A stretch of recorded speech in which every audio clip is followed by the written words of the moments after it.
श्री राधे। एक बार प्रेम से बोलिए राधे राधे। प्रेम से बोलो महाराज, धीरे से ना बोलो। एक ही के बोलने से थोड़ी कचू होता है, सबा ने बोलना चाहिए। प्रेम से बोलिए राधे राधे राधे राधे। 11 से क्या एकादशी? सोमवार भी नहीं, शनिवार का व्रत कोई रह रहा है क्या? नहीं।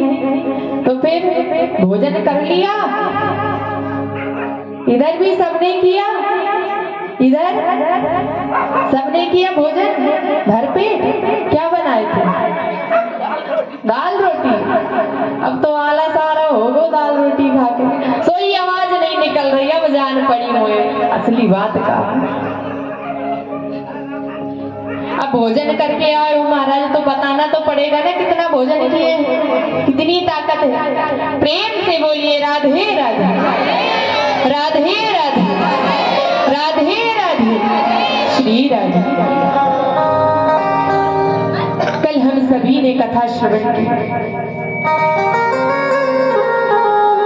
कि स्वयं परमात्मा कृष्ण अवतार में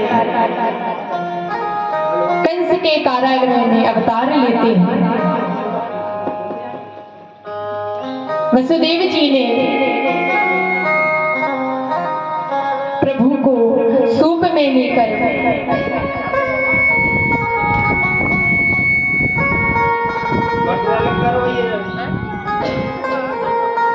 मथुरा से गोकुल जाते हैं। रात्रि में, अर्धरात्रि में गोकुल पहुंचे।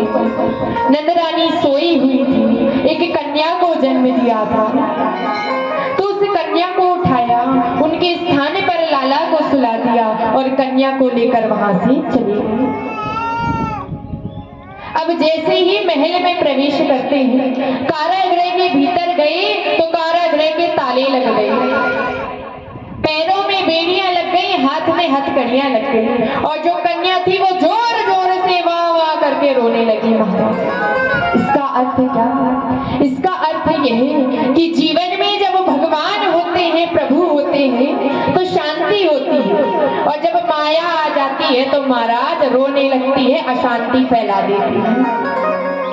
रोने की आवाज सुनकर सैनिक जाग गए, दौड़े दौड़े गए, कंस को बताए, कंस 8वां संतान आ गया। कंस आया, संतान को उठाया, देखा तो यह एक पुत्री है।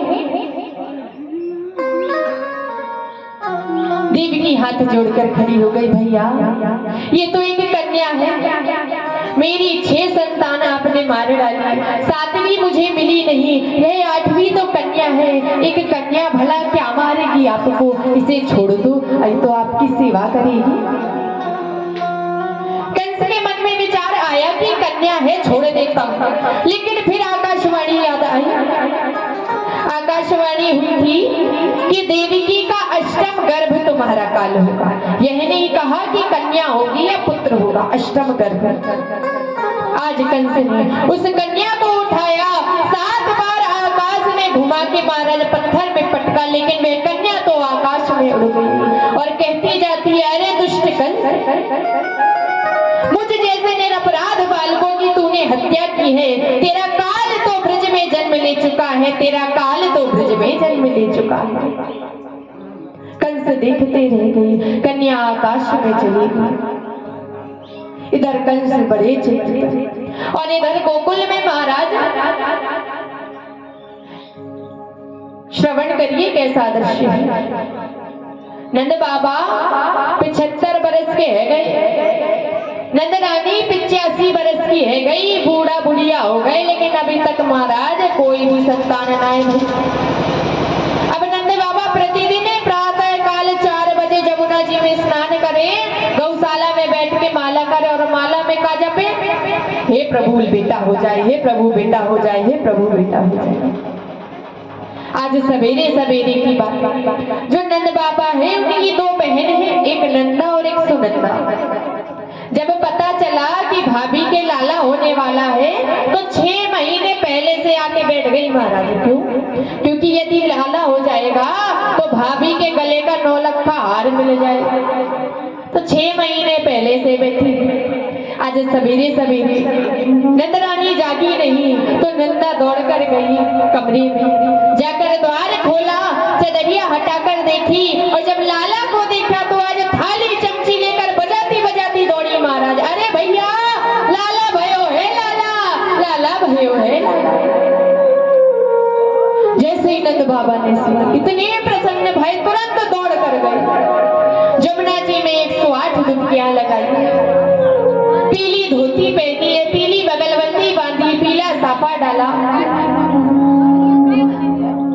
आंखों में काजल लगाया, मूंछों में ताव देके कहते, अरे छोरा, नेक दर्पण तो ला, देखो तो कैसो लागो। ब्रिजवासी बोले, बाबा एकदम दूल्हा लागो, 16 वर्ष के छोरा लागो। तो लाला भयो है, लाला, आज ना सजेंगे तो कब सजेंगे। सारे ब्रिज ने आज श्रृंगार किया है। ब्रिज के जितने भी गोप हैं सबने महाराज पीली धोती पहनी है, पीली बगलबंदी बांधी, पीला साफा डाला। जितनी भी गोपियां हैं सबने 16 श्रृंगार किए हैं, 80 कली के लहंगे पहने। 5 बरस की कन्या से लेकर 95 बरस की अम्मा ने तक 16 श्रृंगार किए। अब अम्मा की उम्र 95 बरस, 85 बरस पुराना विवाह का जोड़ा निकाला है पहनने, विवाह का जोड़ा पहन के श्रृंगार करती है। अब बुढ़ापा है, आंखों में कम दिखता है, तो जो आंख में लगाने वाली चीज है वो होठ में लगाती है, और जो होठ में लगाने वाली हो, प्रेम से बोलिए राधे राधे, कहती अरे लाला भयो है, लाला, आज ना सजेगी तो कब सजेगी। सारे ब्रिजवासी श्रृंगार करके नंद रानी के घर को जा रहे हैं, सब बधाइयां दे रहे हैं और इतनी जोर से आवाज करते, इतनी जोर से कि आवाज पहुंच गई कहां, बरसाने। और बरसाने में कौन है बताइए, बरसाने में कौन है, राधा राधा। तो आज बरसाने से लाला के ताई टीका आया महाराज, और टीका जानो काय से कवे, टीका कवे महाराज सगाई से। जन्म भय देर नहीं कि सगाई आ गई। पहले के जमाने में जन्म होता था और विवाह तय हो जाता था। कई लोग जन्म से पहले भी विवाह तय कर लेते थे, और वृषभानु जी और नंद बाबा की पहली बात हो गई। नंद बाबा ने कहा, वृषभानु जी यदि हमारे घर लाला होगा तो आप बाके ताई टीका लाना, और यदि आपके घर लाला होगा तो हम बाके ताई टीका लाना। अब वृषभानु जी के तो भाई लाली राधा, राधा रानी हमारे कन्हैया से 11 महीने की बड़ी और इनके भाई लाला। तो आज बरसाने की सारी गोपियां टीका लेकर आई, सब बधाई गा रही थी। बरसाने की गोपियां कहती हैं कि नंदरानी, यदि आपकी आज्ञा हो तो एक दो बधाई हम भी सुना दें। नंदरानी बोली, अरे तुम सबन के आशीर्वाद से तो लाला भयो है, खूब बधाई गाओ, खूब बधाई गाओ। सभी बधाई गाते हैं। आइए एक छोटा सा बधाई गीत हमारे कलाकार जी के द्वारा और उसके बाद कथा में प्रवेश।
इतने प्रसन्न हैं। व्यास जी लिखते हैं कि नंदस्वज आत्मज उत्पन्ने जाता लादो महामन आयु विप्राण वेद ज्ञान सभागत सुचिरंग।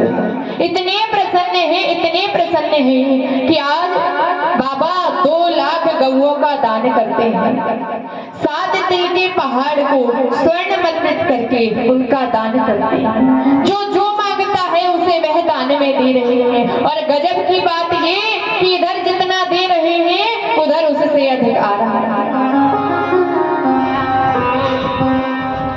व्यास जी ने लिखा कि नंद कछु इतनो दियो कि कुबेर हुकी मति बोरी और देखत मोहि लुटाए दियो न बची छछिया बछिया न पिछू। लुटाते जा रहे। अरे लाला भयो है लाला भयो है लाला। हैं, लेकिन वहां मथुरा में कंस बड़ा चिंतित। आज कंस ने एक सभा बुलाई, और सभा कैसी, जो जैसा होता है वैसी सभा बुलाता है।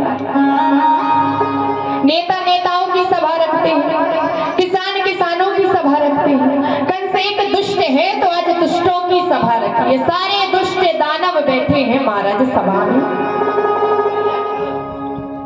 कंस कहता है कि मेरा काल ब्रज में जन्म ले चुका है, उसको मारना है, कोई उपाय बताओ, तुम सब उसे कैसे मारेंगे।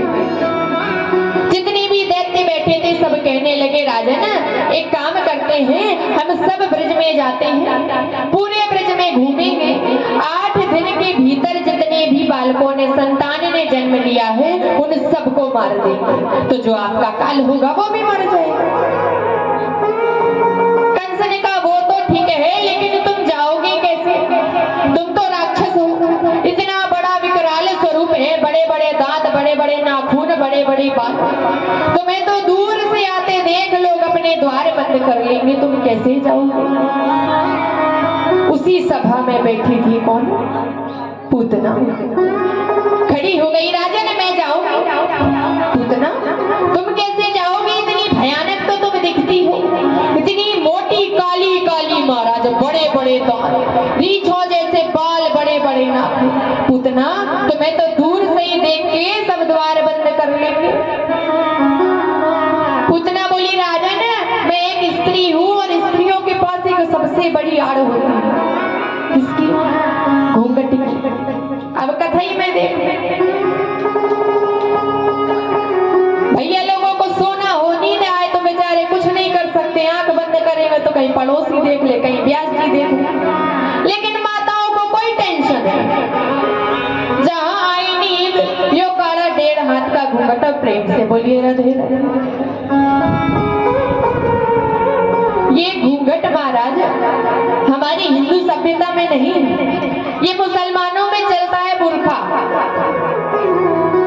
पूरी राम कथा में कहीं भी यह वर्णन नहीं आया कि सीता जी ने दशरथ जी का घूंघट किया।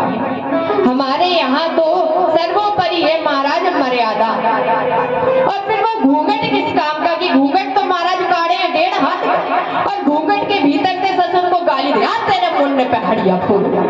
प्रेम से बोलिए राधे। तो वो घूंघट किस काम का, घूंघट होता है मर्यादा का, लज्जा का।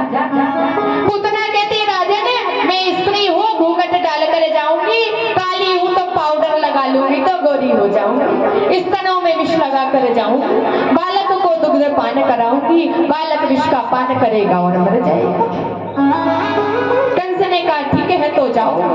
पूतना आई महाराज घूंघट डाल कर गोकुल में पहुंची, और नंदरानी के घर में तो इतनी भीड़ कि 25,000 दर्शन करके जाते तो 50,000 दर्शन करने आते।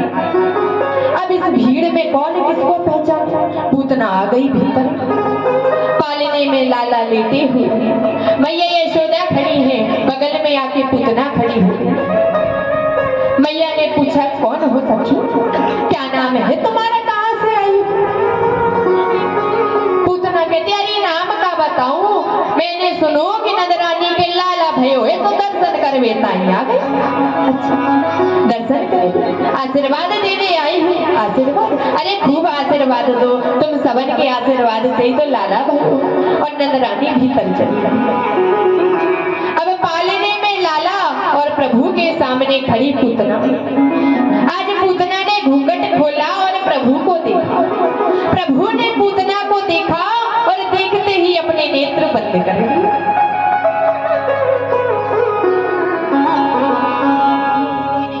प्रभु ने नेत्र बंद क्यों किए? कई संत लोगों का अपना अपना भाव है। कहते हैं कि प्रभु ने नेत्र इसलिए बंद किए कि आज प्रभु के मन में हो रही है ग्लानि। ग्लानि किस बात की?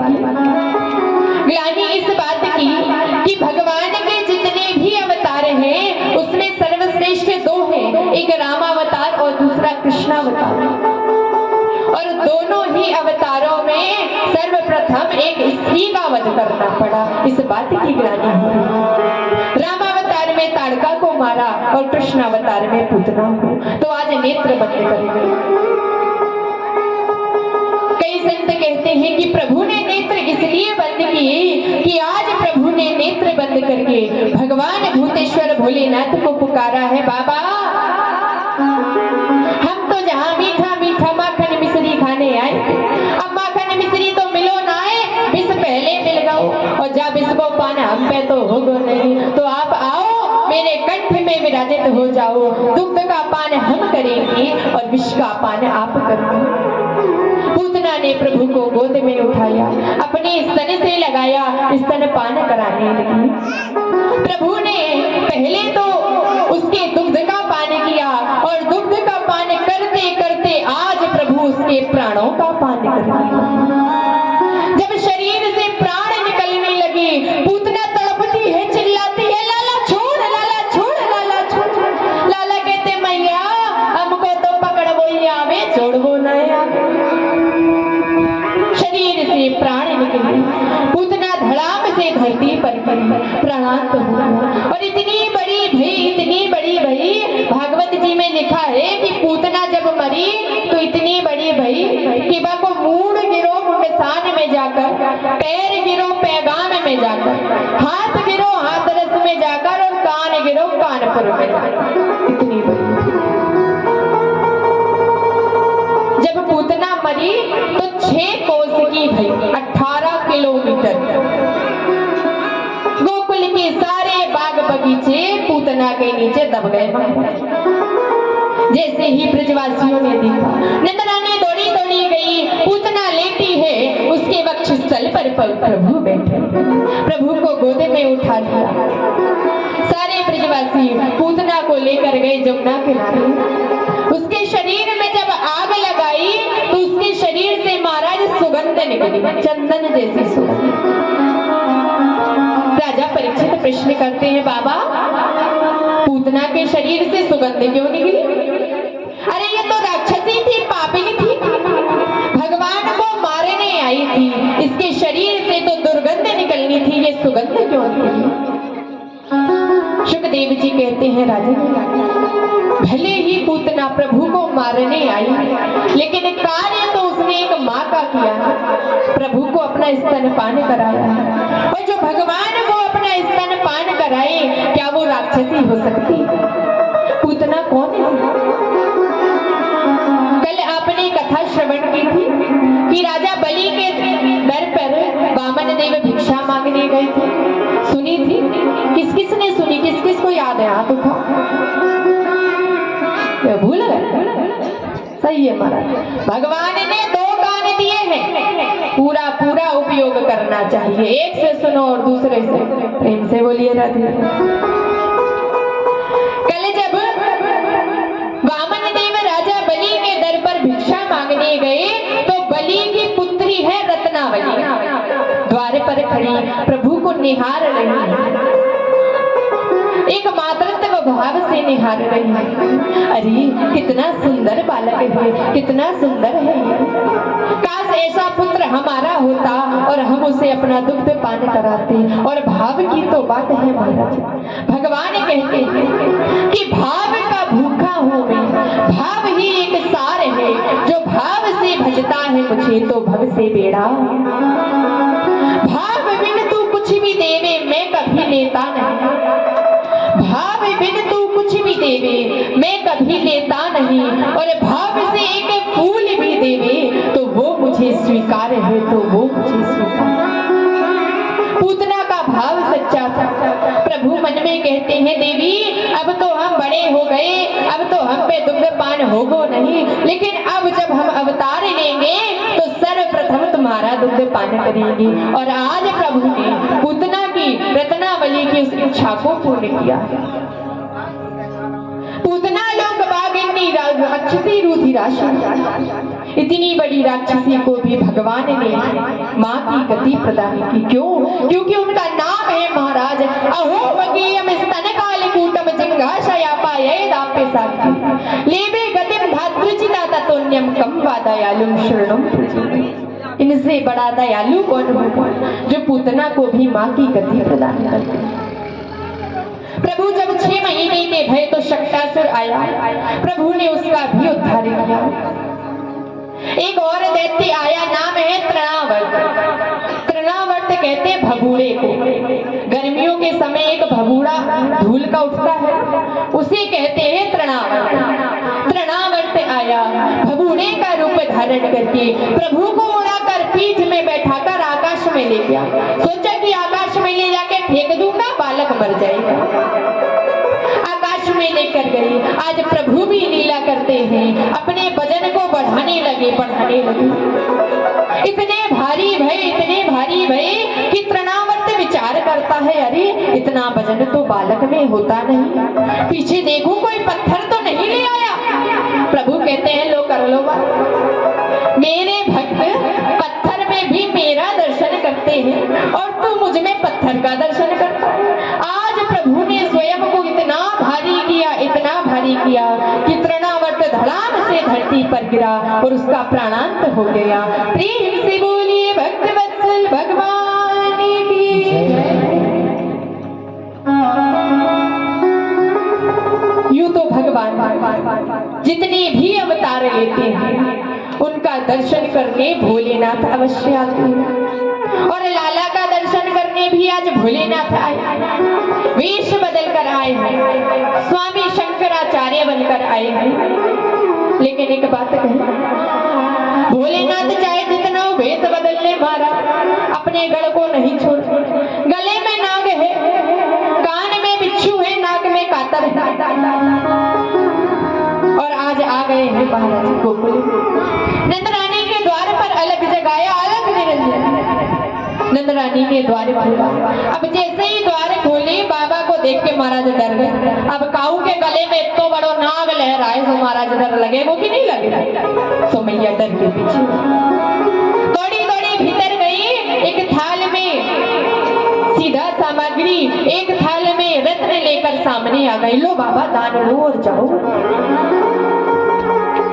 बाबा बोले मैया हम दान लेने थोड़ी आए,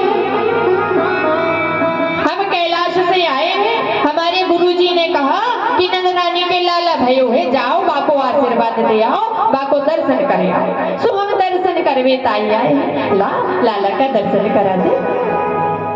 मैया हाथ जोड़ के खड़ी हो गई, बाबा क्षमा करो मोको, दर्शन तो मैं ना करा। काय भैया दर्शन काय ना करे? अरे बाबा तुम आओ जा, इतनो विकराल स्वरूप है, गले में बड़ो भारी नाग, कान में बिच्छू, नाग में कातर।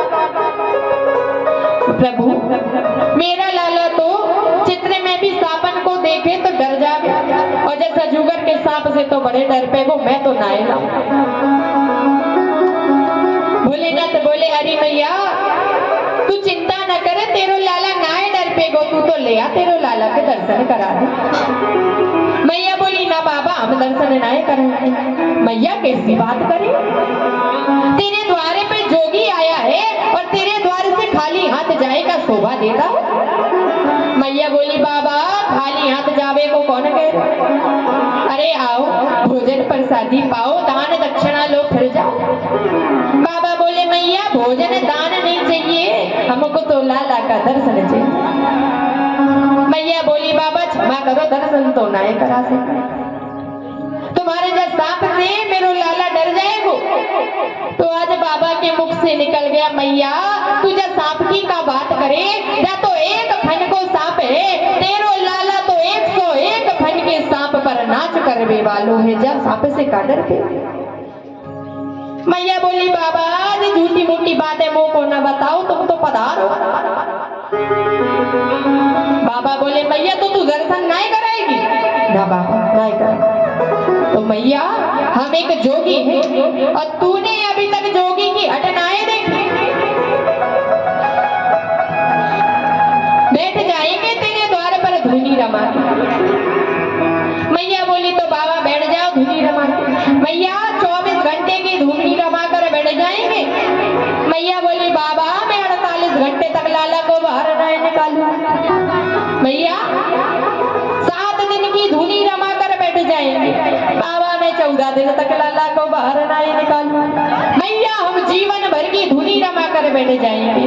मैया बोली बैठ जाओ, मेरे महल में 85 चौके, किस किस द्वार पर बैठो, तुम इस द्वार पर बैठो, मैं उस द्वार से लाला को ले जाऊंगी। अब बाबा हमारे तो मैया दर्शन नहीं कराएगी, नहीं बाबा तो मैया हम जाएं। अरे बाबा जावे की कौन कहे, दान दक्षिणा लो, भोजन करो, फिर चले जाओ। बाबा बोले मैया दर्शन तो कराए नहीं रही, भोजन भोजन कौन कर, ठीक है तो हम जाते हैं।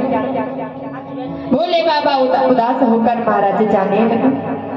भीतर पड़े पड़े प्रभु विचार करते हैं कि बाबा दर्शन करने आए हैं और मैया दर्शन नाए करा रहे हैं, क्या करें क्या करें। तो आज प्रभु जोर जोर से वहां करके रोने लगे। मैया दौड़ी दौड़ी गई, लाला को गोद में उठाती है, जोर जोर से रोए जा रहे हैं, दूध पिलाती है, सिर पर हाथ फेरती है, झूला झुलाती है, खेल खिलाती है, लेकिन लाला तो चुप ही ना हो, रोए जा रहे रोए जा रहे रोए जा रहे। अब रोना सुन के महाराज आसपास की सारी गोपियां आ गई। अरे नंदरानी का भयो लाला को खूब रोवे दिखे। नंदरानी बोली का बताओ सखी, अभी तो चौको भलो सो रहे हो, तो अब आरी उठे तो बस रोवे ही जावे, चुप ही ना हो। गोपिया बोली नंदरानी काऊ की नजर तो ना लग गई लाला को। नंदरानी बोली अब मेरी नजर लगी हो तो ना जानू, बाकी तो सवेरे से कोई आयो नहीं। हाँ एक बाबा आया था, लाला का दर्शन करने को कह रहे हो तो मैंने नाय कराए सो चले। अरे नंदरानी बाबा की नजर लग गई तेरे लाला को। अब तो बाबा ही जाके नजर उतार पाएगा। जाओ जाओ वहां गया है वो बाबा। अब सारी गोपियां दौड़ी दौड़ी गई बाबा के पीछे पीछे। भोलेनाथ कदम के वृक्ष के नीचे समाधि लगाए बैठे थे। सारी गोपियां जाकर हाथ जोड़कर कहती हैं कि चले रे योगी नंद भवन को, तो को यशोदा मात बुलाए, वाके लाल को नजर लगी है राई रोने कर। बाबा जल्दी चलो जल्दी चलो। नंदरानी के लाला को नजर लग गई, खूब रोबे चुपई नाए होबे, चलो कृपा कर दो। बाबा बोले हम किसी के घर नहीं जाते। अरे बाबा चलो, नहीं हम नहीं जाएंगे, तुम्हारी मैया दर्शन तो कराती नहीं है, हम क्यों जाएं। गोपियां दौड़ी दौड़ी गई। अरे नंदरानी बाबा तो ऐसे बोल रहे हो। नंदरानी बोली अरे बोल दे बासे की दर्शन कराए दूंगी, वो हाथ हो जाए, मैं लाला को चुप तो करा। अब गोपियां गई, सारी बात बताई, बाबा तैयार हो गई और आज गोपियों के साथ महल में। भोलेनाथ सामने खड़े, मैया गोद में लाला को लेकर भोले बाबा के सामने कहते लो बाबा उतारो नजर।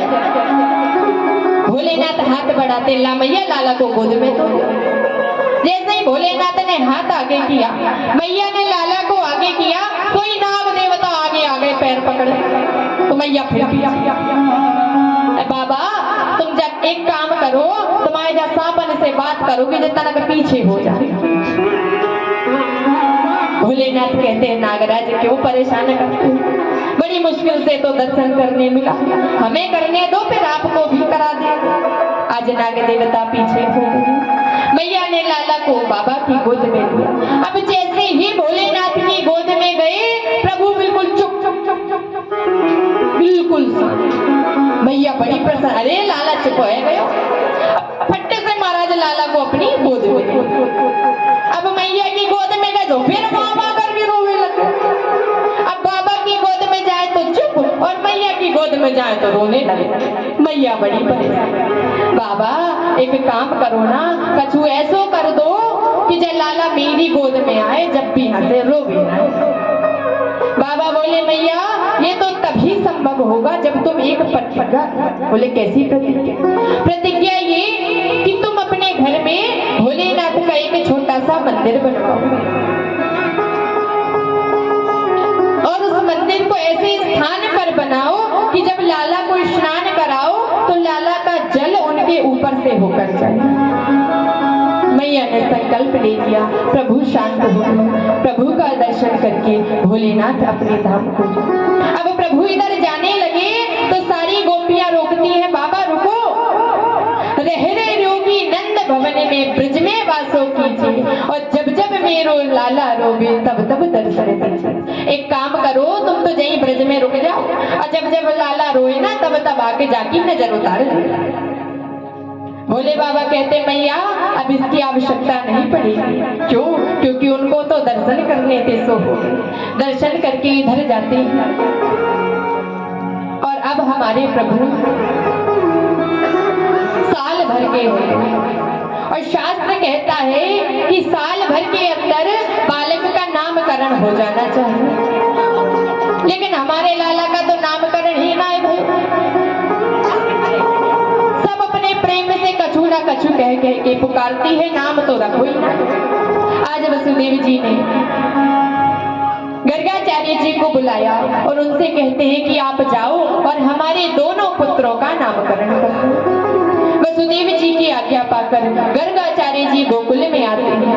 नंद बाबा ने बड़ा स्वागत किया, भोजन कराया, प्रणाम करके कहते बाबा कहो कैसे आना हुआ। गर्गाचार्य जी बोले अरे कहीं विवाह तो कहीं नामकरण, यही तो हमारे कार्य। नंद बाबा बोले अरे बाबा चौथी याद दिलाई, हमारे घर में भी दो दो लाला है, एक साल भर से ऊपर को है गए हो, एक साल भर को है गए हो, अबे तक काऊ को नामकरण ना है। आप आ गए हो तो आप ही नामकरण कर दो। गर्गाचार्य जी बोले हम कैसे कर दे, हम तो तुम्हारे पुरोहित हैं, और तुम कोई भी कार्य करते हो तो इतनी जोर से करते हो कि पूरे नगर में डिंडोरा पिट जाता है और कंस बड़े बड़े दैत्यों को भेज देता है, तो हम तो ना ही कर सके नामकरण। बाबा बोले ठीक है प्रभु, एक काम करते हैं, हम चुपचाप से नामकरण करेंगे साधारण तरीके से। बोले ठीक है। बोले नामकरण कहाँ किया जाए? कहाँ? गौशाला में किया जाए। गौशाला इतना पवित्र स्थान होता है कि किसी भी कार्य को कराने के लिए मुहूर्त नहीं निकालना पड़ता, स्थान शुद्धिकरण कराने की आवश्यकता नहीं, बस गणपति का नाम लो और कार्य। आज व्यवस्था होती है नामकरण की।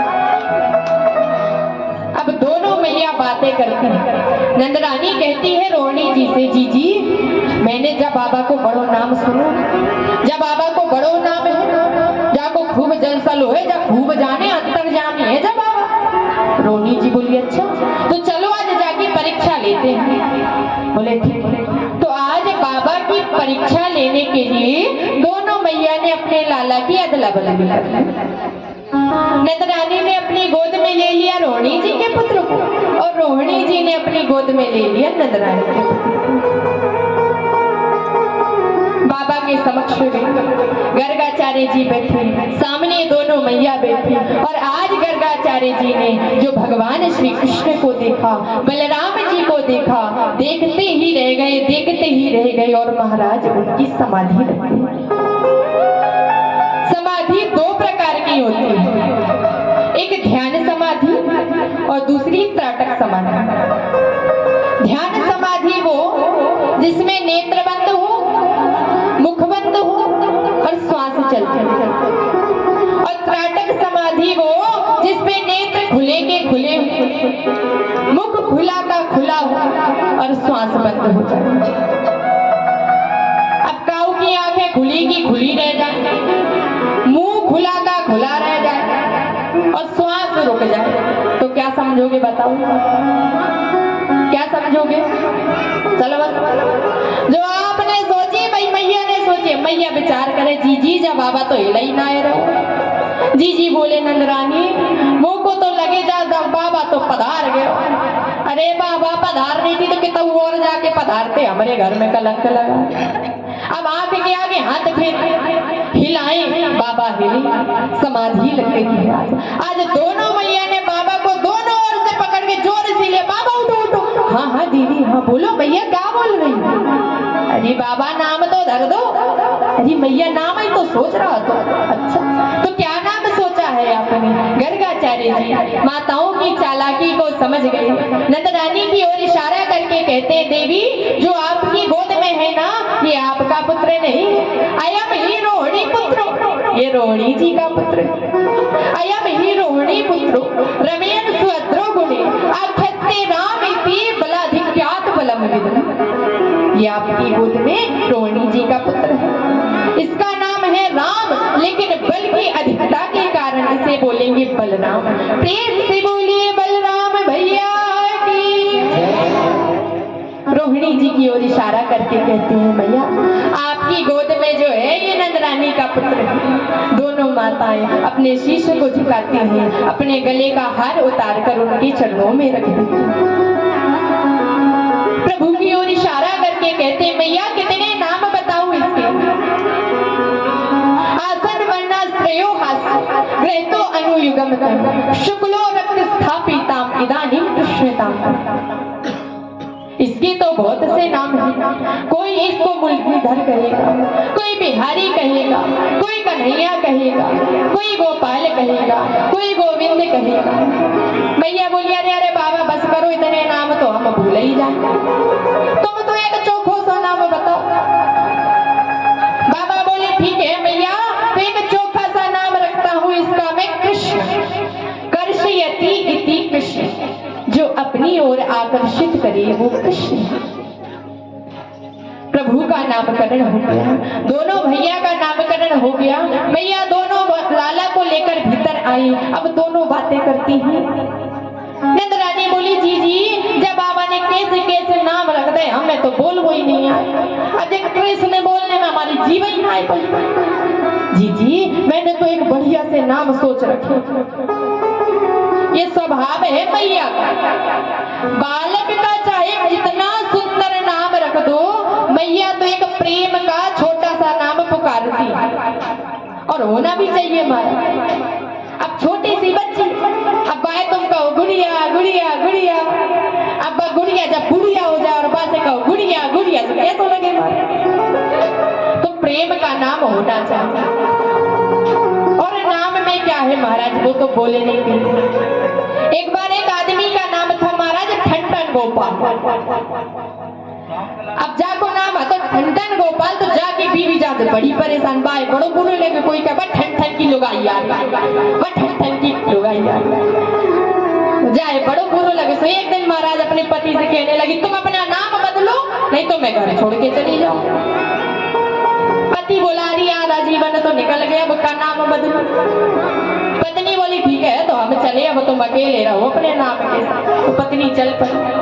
अब जा रही थी रास्ते में तो एक लड़की थी महाराज, एक कन्या, वो लकड़ी बीन रही थी। तो उसके पास गई, अरे तुम्हारा नाम क्या है, क्या कर रही हो?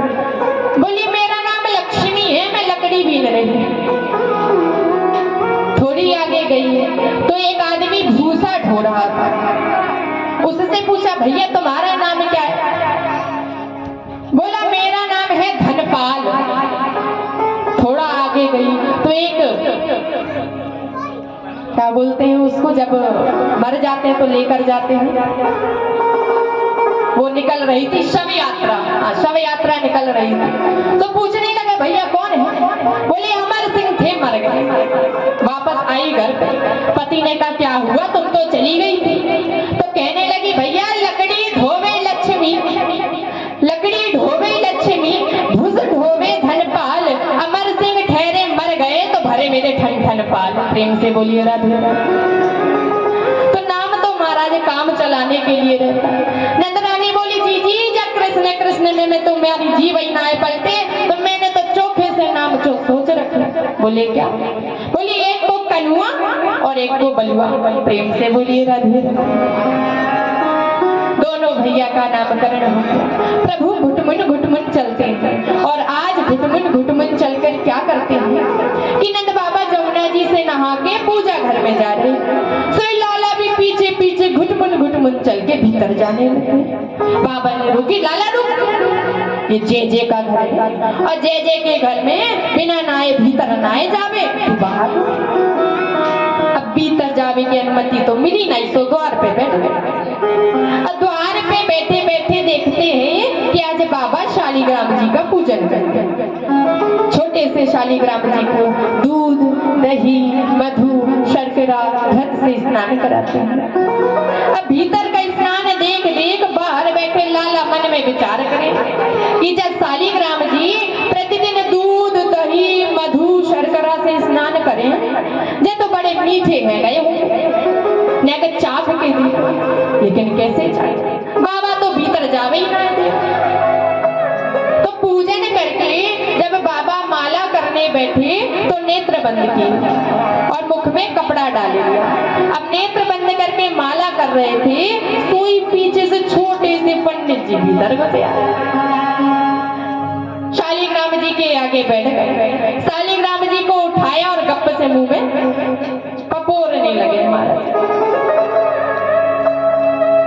थोड़ी देर हो गई, माला पूरी भई, बाबा ने नेत्र खोले, प्रणाम किया, देखा तो सामने शालिग्राम जी गए।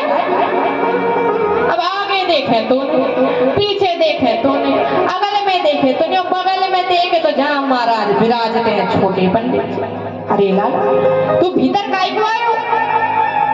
अब लाला के मुंह में भरे महाराज शालिग्राम जी जो बोलते ही ना है बने तो बोले मुंह में कुछ होता है तो ऐसी आवाज आती है, बोले लाला तेरे मुंह में कहा चीज है? बोले बाबा तो सब समझ गए। आज दोनों हाथ से महाराज जोर का गुलचा मारा लाला के गाल में, शालिग्राम जी पक्के से कान पकड़ के ले गए मैया के पास। देख नंदना नहीं तेरी लाला इतना शैतान है कि जैसे कोई खा गया। मैया लाला को गोद में बिठाती, लाला तेने जे को खायो? प्रभु अपनी तोतली बोली में बोलते, मैया बाबा प्रतिदिन जे को दूध दही मधु से स्नान करा, मैंने सोची मीठे गए होंगे चाख। इस प्रकार प्रभु छोटी छोटी लीलाएं करके सबको आनंदित करती। आज मैया लाला को स्नान कराती है, कमर में करधनी बांधती है, पैरों में पायल, गले में वैजंती की माला, सिर में मोर का मुकुट ली तैयार करती हैं। आज मैया के आंगन में प्रभु नाचते हैं। वो अखंड कोटि ब्रह्मांड नायक परम पिता परमेश्वर जो सारे संसार को नचाता है, धन्य भाग उस मां यशोदा की जो आज उसे नचा रही है। अब ये नाचना देख रही है द्वार से जाने वाली गोपी और देखकर बड़ी दुखी हो रही। दुख किस बात का? दुख इस बात का विचार करती है कि देखो नंदरानी कितनी बड़ी भाग्यवान है जो लाला को अपने हाथों से खिलाती है, नचाती है, और हम इतने बड़े अभागे कि लाला का दर्शन भी नहीं कर पाते। क्यों? क्योंकि घर में है ना महाराज सासू माँ। ये सासू माँ बड़ी खराब होती है। देखो जितनी बहू है सब कितनी फूल गई सासू माँ की बुराई से।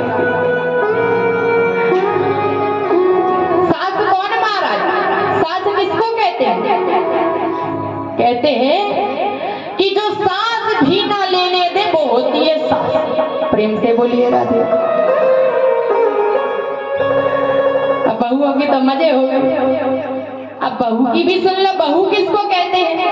सास का तो हो गया, बहू का भी नंबर। बहू किसको कहते हैं? जो बहुत करके हूं तक ना करे कि मैंने ये किया, मैंने ये किया, मैंने ये किया, वो बहू। और सास बहू का तो महाराज चलता रहता है। एक बार एक छोरा को महाराज एक छोरी पसंद आ गई। मैया से बोला मैया ब्याह करा दे मेरे। तो मैया गई महाराज लड़की के घर देखने, बाकी सब बढ़िया था। लड़की के पिता ने कहा कि माता जी हमारी बेटी को तो बाकी सब आता है, बस भोजन बनाना नहीं आता। तो मैया ने कहा ठीक है, साल 2 साल में सीख जाएगी भोजन बनाना। विवाह हो गया, 2 बरस हो गए। अब थोड़ी बहुत फटाफट तो सब में चलती रहती। एक दिन की बात, महाराज ने बनाए चावल। अब मैया भोग पाने बैठी तो एक कंकड़ मिला, कुछ नहीं बोली। दूसरा कंकड़ मिला, कुछ नहीं बोली। तीसरा कंकड़ मिला तो बोल पड़ी, अरे बहू भगवान ने तुझे 2-2 आंखें दी है, तुम कंकड़ नहीं निकाल सकती। तो बहू कहती है माँ जी भगवान ने आपको 32 दांत दिए, एक तो चबा नहीं सकती। प्रेम से बोलिए राधे राधे। तो सास बहू का तो महाराज चलता रहता। तो ये जो सासू माँ है ये बाहर का काम स्वयं करती हैं और घर का काम बहुओं से करवाती हैं। अब जब बहू घर के बाहर निकलेगी नहीं तो लाला का दर्शन कैसे करेगी? तो लाला करने के लिए सारी गोपियों ने आज क्या किया, जब सासू माँ मंदिर गई पूजन करने तो पीछे से घर की मटकी फोड़ दी। किसी ने 1, किसी ने 2, किसी ने 10, किसी ने सारी मटकी फोड़ दी। अब सासू माँ कायरी बहू जब मटकी कौन ने फोड़ गई, माँ जी नंद का छोरा आया था, बा नहीं सारी मटकी फोड़ गई। अच्छा, नंद के लाला की इतनी मजाल कि मेरे घर की मटकी फोड़े वो, अभी बा को उलाहना देखे जाने लगी, फिर रुक गई। अरे बहू तेरे आगे मटकी फोड़ी ना तो तू जा और खूब उलाहना देके आना यशोदा।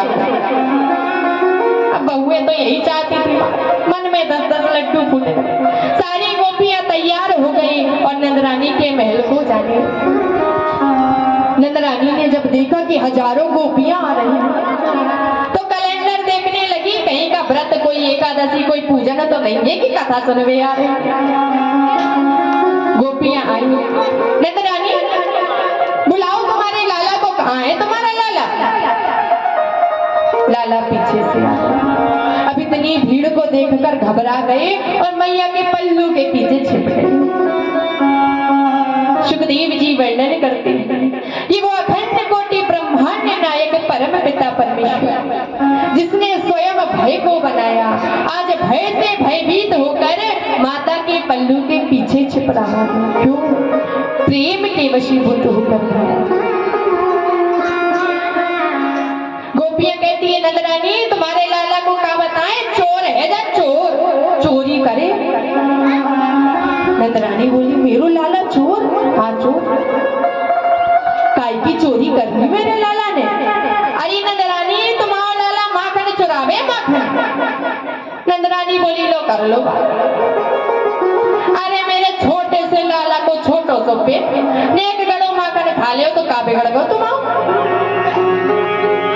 गोपियां बोली अरे नंदरानी नेक खाए अधिक खाए कोई आपत्ति नहीं, लेकिन स्वयं खाए तो खाए, ग्वाल वाले ने खिलाए और ग्वाल वालों को खिलाए तो भी कोई बात नहीं भैया, बे भी हमारे पुत्र ही समान है। लेकिन मरकान भूत बंदरों को, अब बताओ भला बंदरों है कोई माखन खिलावे और खवावे तो खवावे, मटकी फोड़ जाओ, ऐसा करे तुम्हारे। नंदरानी पीछे से लाला के कान पकड़ के आगे नहीं तोरे, लाला तैने चोरी की? अरे 9 लाख गाय तेरे नंद बाबा की कितने हो माखन? नंद बाबा के पास 9 लाख गाय प्रतिदिन माखन होता है और तू चोरी करता है।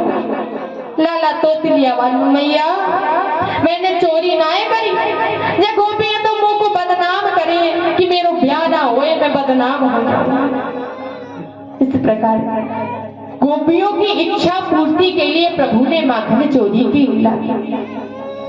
आइए प्रभु की माखन चोरी की लीला का दर्शन करते हैं। एक बार प्रेम से बोलिए माखन चोर भगवान की।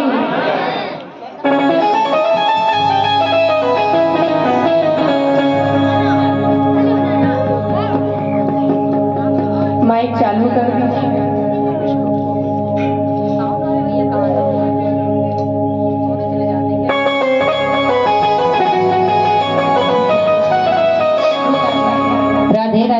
जय जय श्री राधे, श्री राधे, श्री राधे,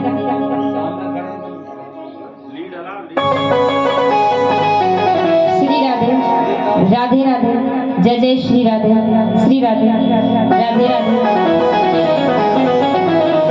श्री राधे, श्री राधे। बोलिए वृंदावन बांके बिहारी लाल की जय, मोर मुकुटवंशी वाले की जय हो। दही खा लो मटकिया ने फोड़ो, दही खा लो मटकिया ने फोड़ो, दही खा लो मटकिया ने फोड़ो, दही खा लो मटकिया ने फोड़ो।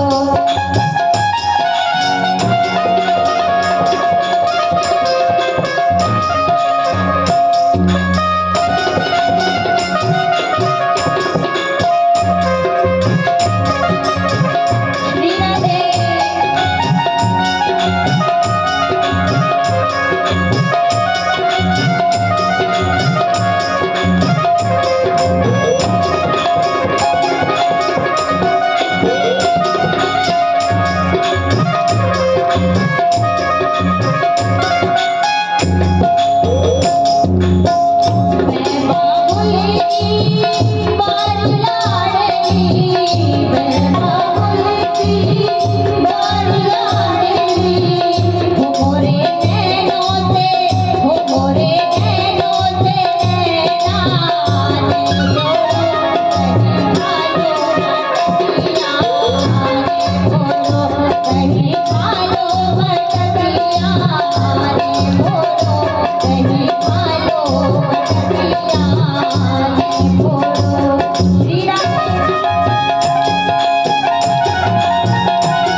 बढ़िया से कहती है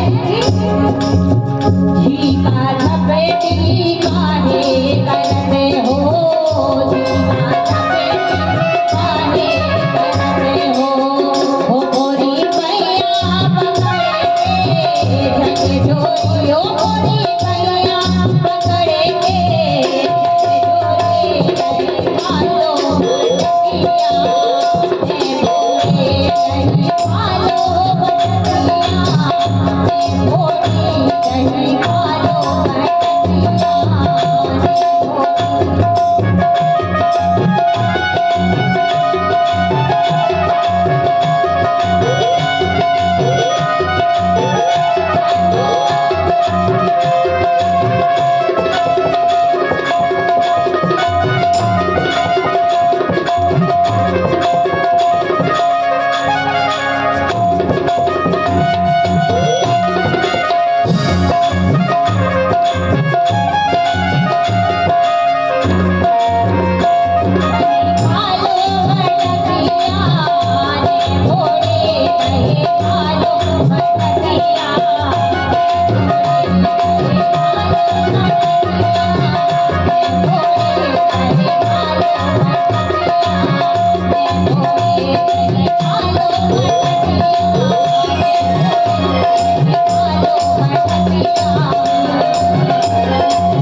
मतलब हम धीरे से बोलेंगे तो आप भी धीरे से बोलोगे, जब हम जोर से बोलेंगे तो आप भी जोर से बोलोगे।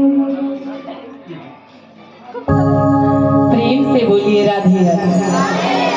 प्रेम से बोलना है, धीरे से नहीं बोलना। राधे राधे, सादे सादे राधे राधे बोलना है महाराज, सादे सादे नहीं बोलना। राधे राधे राधे राधे। पीछे वाले तो बोले ही नहीं रहे।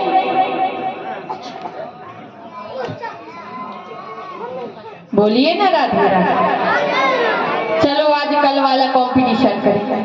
कल हमने बहुत समझाया आचार्य जी को कि मोबाइल जैसी छोटी मोटी चीज के लिए हाथ नहीं हिलाते हैं, दान कर देते हैं, तो वो मान गए हैं। तो आज जो टीम जीतेगी उसको वो अपना मोबाइल गिफ्ट देंगे, ठीक? तो एक बार आपकी बारी और एक बार आपकी बारी। वैसे माताओं की संख्या तो थोड़ी कम लग रही है, लेकिन ये ठीक है, लेडीज फर्स्ट टाइम। प्रेम से बोलना है, ठीक है? राधे राधे राधे राधे। ये भैया नाक कटवाओ। राधे राधे राधे राधे राधे राधे। पीछे वाले किसकी टीम में है बताइए, इधर की इधर? किधर है? इधर। तो बोलो ना राधे राधे राधे राधे राधे राधे राधे राधे। जज कौन बनेगा आप बताइए? पुजारी कौन जीता? अब पुजारी जी देख रहे हैं कि पुजारन जी बैठी है, अगर उधर बोल दूंगा तो शाम की रोटी में लफड़ा हो जाएगा। प्रेम से बोलिए राधे। चलो अभी तो सब बराबर की टक्कर में है, थोड़ी थोड़ी देर में कंपटीशन करते जाएंगे। अंत में जो विजयी होगा बढ़िया एंड्रॉइड मोबाइल हमारे आचार्य जी का उसके हाथ में आएगा। सेकंड वाले को उनकी स्मार्ट वॉच भी मिलेगी। प्रेम से बोलिए राधे राधे।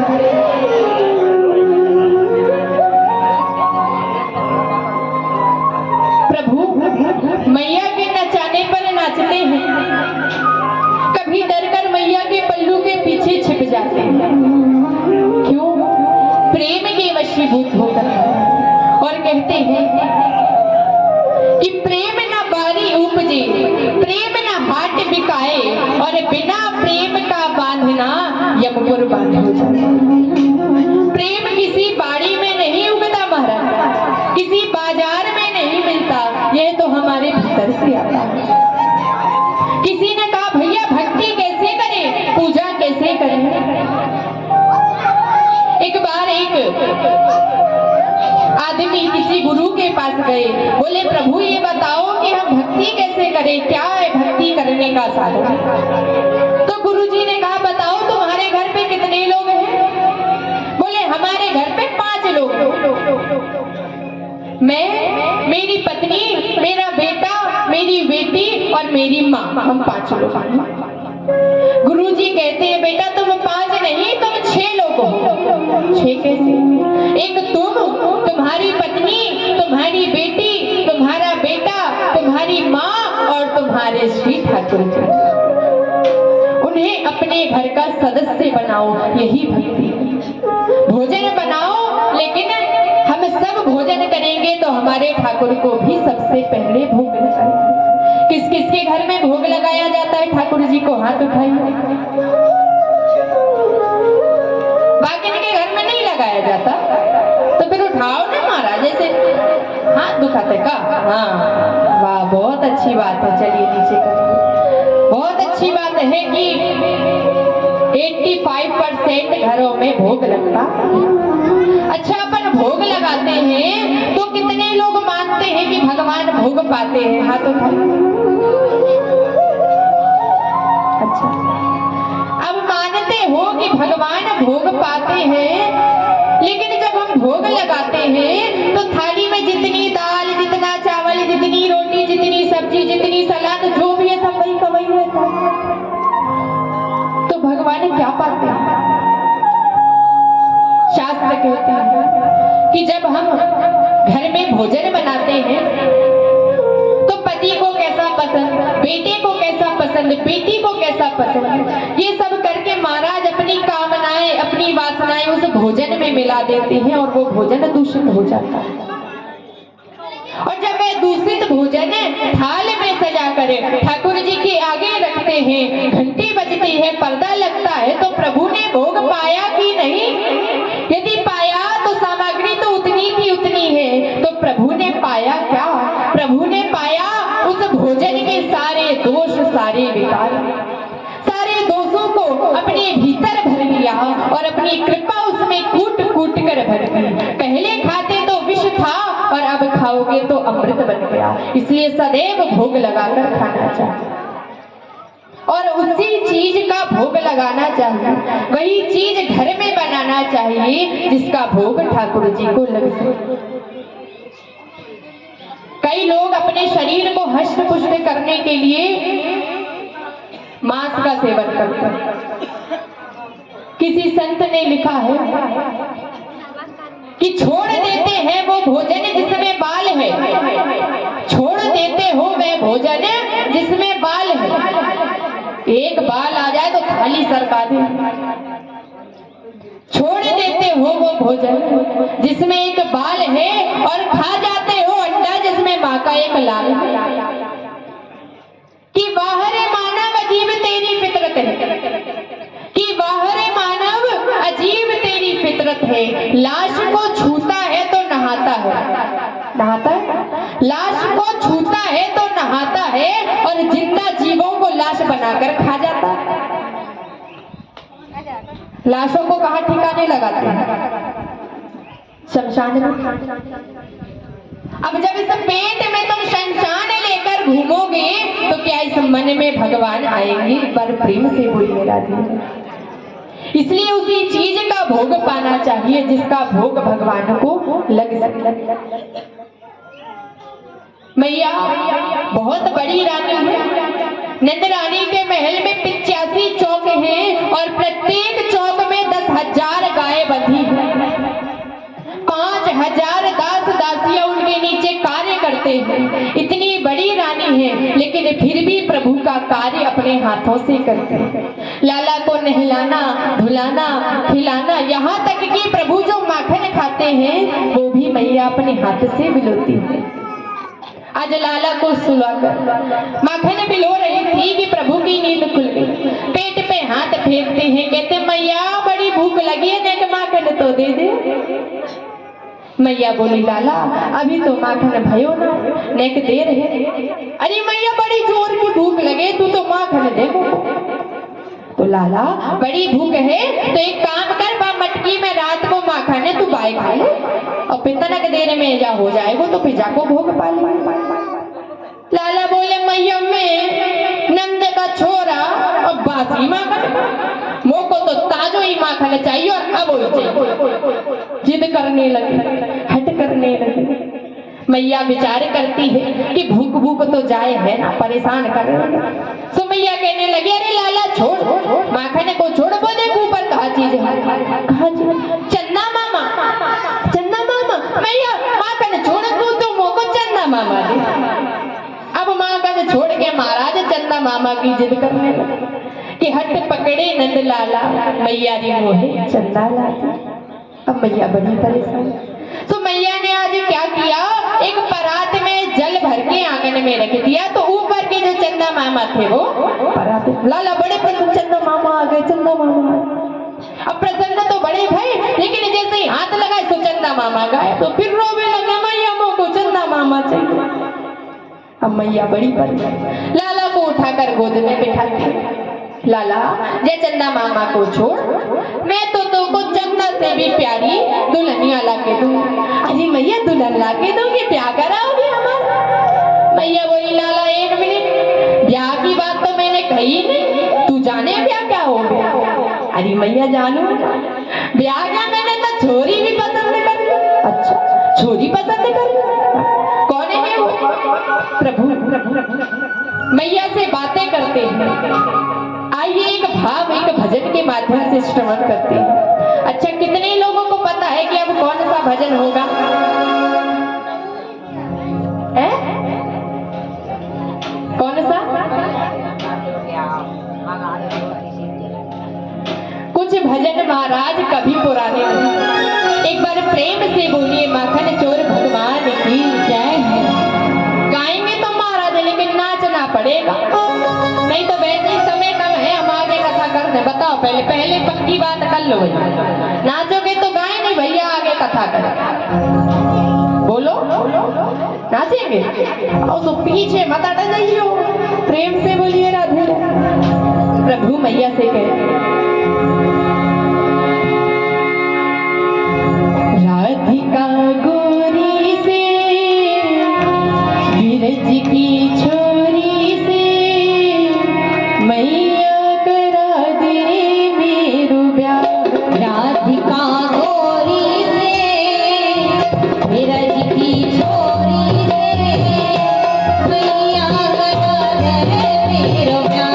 राधिका गोरी से विरज की छोरी से, मैया करा दे मेरो ब्याह। राधिका गोरी से विरज की छोरी से, मैया करा दे मेरो ब्याह। हरे वंदन है प्यारी का, हरे वंदन है प्यारी का, हरे वंदन है प्यारी का। राधिका गोरी से क्या हो, मैया करा दे मेरो ब्याह। राधिका गोरी से विरज की छोरी से, मैया करा दे मेरो ब्याह। थोड़ा रुकिएगा। हाँ अब जौन जौन ने कैसी तो खड़े हो जाओ माँ, ऐसे काम नहीं चले तो बोल दिए वो पलट गए। हाँ जल्दी से महाराज, देर नहीं करना है, आगे बहुत सारी कथा है। हाँ हो जाइए जल्दी से। ले महाराज जजमानी ने दीजिए तो बात ना है भाई कछु। हाँ हाँ हाँ, जिसको आए शर्म उसके फूटे। खड़े हो जाओ,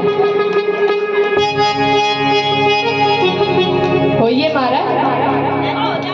हाँ महाराज चलिए।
दुग्ध पान करने लगे।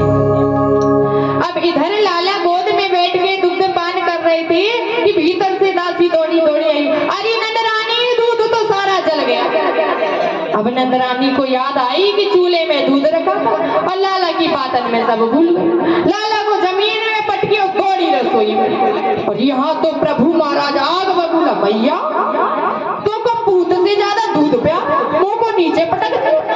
तो आज प्रभु ने महाराज बड़ा सा उठाया लुड़वा और मटकी में दे मारा। तो मटकी महाराज कोई साधारण मटकी नहीं थी, नंदरानी की दादी सास के जमाने की मटकी। 40 सेर दही आता था वह मटकी में, और लाला ने वह मटकी महाराज फोड़ दी। मटकी फुटी, आवाज आई, नंदरानी भीतर से बाहर आई। एक पल को तो बड़ी प्रसन्न भई कि देखो छोटे से लाला को क्रोध कितना बड़ो, लेकिन बालक की लीलाओं पर हमें प्रेम तो आता है, पर हमें क्रोध भी करना जरूरी है। कैसा? बनावटी क्रोध। तो आज मैया बनावट का क्रोध करती है। क्यों रे लाला, क्रोध दिखाएगो, मटकी फोड़ेगो? आज उठाए जठिया और आगे आगे लाला और पीछे पीछे मैया। पूरे 85 चौक में मैया को दौड़ा लगा दिया। अब मैया थक गई, बैठ गई। लाला अब मैं थक गई, अब तू आजा मेरे पास, आजा। लाला बोले ना मैया, मैं आऊंगा, तू मोको जा छड़ी से मारेगी, मैं तो ना। मैया बोली लाला मैं ना मारूंगी, तू आ। तो मैया एक काम करो, पहले जा छड़ी ये दूर फेंको। मैया ने छड़ी फेंक दी। प्रभु धीरे धीरे धीरे से चल रहे। आज मैया ने झट्टे से लाला को पकड़ा और ले गई आंगन में। क्रोध दिखाएगो, मटकी फोड़े। एक उखल के समक्ष खड़े कर दिया और रस्सी से बांधने लगी। अब रस्सी से बांध रही है तो रस्सी 2 अंगुल छोटी पड़ गई और बड़ी रस्सी लेकर आई। फिर बांधी, फिर 2 अंगुल छोटी हो गई और बड़ी रस्सी लेकर आई। महाराज बांधने का प्रयास करती है, लेकिन हर बार रस्सी 2 अंगुल छोटी हो जाती है। ये 2 अंगुल 2 शक्तियां हैं, एक ऐश्वर्य शक्ति और एक माधुर्य शक्ति। ऐश्वर्य शक्ति कहती है कि ये भगवान है, मैं इन्हें बंधने नहीं दूंगी। माधुर्य शक्ति कहती है भगवान बालक बनकर आए हैं, मैं तो बांध कर रहूंगी। मैया बड़ी परेशान, रस्सी बंध नहीं रही। जब मैया को परेशान देखे तो आज प्रभु स्वयं बंध जाते हैं। क्यों? भगवान को कौन बांध सकता है? प्रभु अपनी इच्छा से बंधते। और दूसरी चीज है प्रेम। यदि बांधना है तो प्रेम से बांध सकते हैं। आज प्रभु को बांध कर मैया भीतर चली गई।